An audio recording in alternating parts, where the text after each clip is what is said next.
As a part of the 40 days of Lent, those of the Catholic faith partake in various celebrations that lead up to Easter.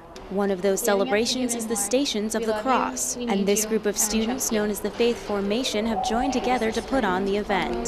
The Latin term is Via Dolorosa, which is the way of suffering or the way of grief. And this particular Station of the Cross is for our youth to understand the path that Christ took. This path is broken up into 14 different stations, which begins with Jesus being sentenced to death and ends with him being laid to rest in his tomb. The goal of this portrayal by the youth of Sacred Heart Church is to show the audience that life can be filled with pain and suffering. The beauty of it is that they actually made it their own.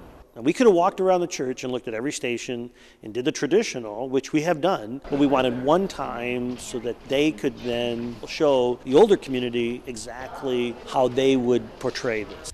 As the group stands behind this platform, they act out various scenes of the Stations of the Cross, and their silhouettes or shadows are projected to the audience. Michaela Velmer is one of the narrators for the event, and she explains what the Stations of the Cross means to her. I think that participating in this will help me grow in my faith, and it also serves as a reminder for how much Jesus suffered for us, and through his death we have been redeemed. The church says in order to get to the joy of the resurrection of Christ, it's important to first have a full understanding of his journey. Gabrielle Mays, TV6 News, Lawrence.